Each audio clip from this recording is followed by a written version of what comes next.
Hi guys, welcome to my YouTube channel short girl honey. ఇవాళ వ్లాగ్లో అయితే నేను సింపుల్గా ఈజీగా కలర్ రైస్ ఎలా చేసుకోవాలో చెప్తున్నాను. బ్యాచిలర్స్కి అయితే ఇది ఈజీగా అయిపోతుంది అనమాట. బ్యాచిలర్సే కాదు, మాకు త్వరగా వంట అయిపోవాలి అనుకున్న వాళ్ళకి ఎవరైనా ఈ కలర్ రైస్ చేసుకోవచ్చు. నేనైతే ఇక్కడ 2 పావుల బియ్యం తీసుకుంటున్నాను. 2 పావుల బియ్యంకి 4 పావుల నీళ్ళు తీసుకుంటున్నాను.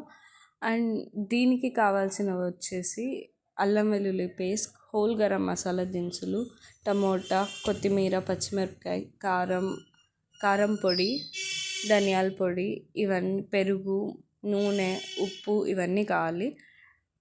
నేనైతే ఇక్కడ హోల్ గరం మసాలా దినుసులు వేస్తాను. అల్లం వెల్లుల్లి పేస్ట్ అయితే 1.5 టీ స్పూన్ కావాలండి. కానీ నేను హాఫ్ వేసింది మిస్ అయిపోయింది అనమాట క్లిప్. సో 1.5 వేసుకోవాలి. దీని తర్వాత టమోటాలు, పచ్చిమిరపకాయలు, కొత్తిమీర వేయాలి. టమోటాలు అయితే ఆప్షనల్ అండి, మీరు ఉంటే వేసుకోవచ్చు, లేకుంటే లేదు. ఆ తర్వాత పుదీనా అయితే పక్కా వేయండి. పుదీనా చాలా మంచి ఫ్లేవర్ వస్తుంది. నా దగ్గర లేదు కాబట్టి నేను వేయలేదు.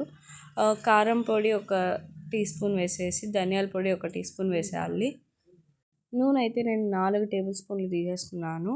కానీ దీని ప్లేస్లో మీరు నెయ్యి కూడా తీసుకోవచ్చు. ఫ్లేవర్ బాగుంటుంది, టేస్ట్ బాగుంటుంది, చాలా బాగుంటుంది.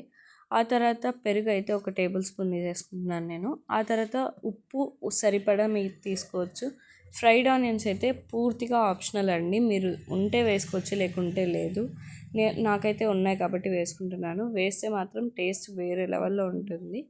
ఆ తర్వాత దీన్నంతా మిక్స్ చేసేసుకుంటున్నాం.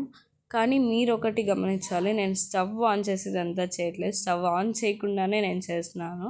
ఇదంతా స్టవ్ ఆన్ చేయకుండా మిక్స్ చేసేసుకొని స్టవ్ మీద పెట్టేసి ఒక 3 విజిల్స్ వచ్చేంత వరకు, 3 విజిల్లు వచ్చేంత వరకు పెట్టేసుకోండి. అన్నం అయితే పొడి పొడిగా మెత్తగా చాలా బాగుంటుంది. ఇదంతా మీరు ఈజీగా చేసుకోవచ్చు అనమాట. ఇంకా దాంట్లోకి అయితే మా మమ్మీ మిల్ మేకర్ కర్రీ చేసింది, చాలా బాగుంది. ఫుల్గా తినేసాము. ఈ వీడియో అయితే మీకు నచ్చినట్టయితే లైక్ చేసి సబ్స్క్రైబ్ చేయండి. ప్లీజ్ సపోర్ట్ మీ అండ్ నన్ను ముందుకు నడిపించినట్టు అవుతుంది. Thanks for watching.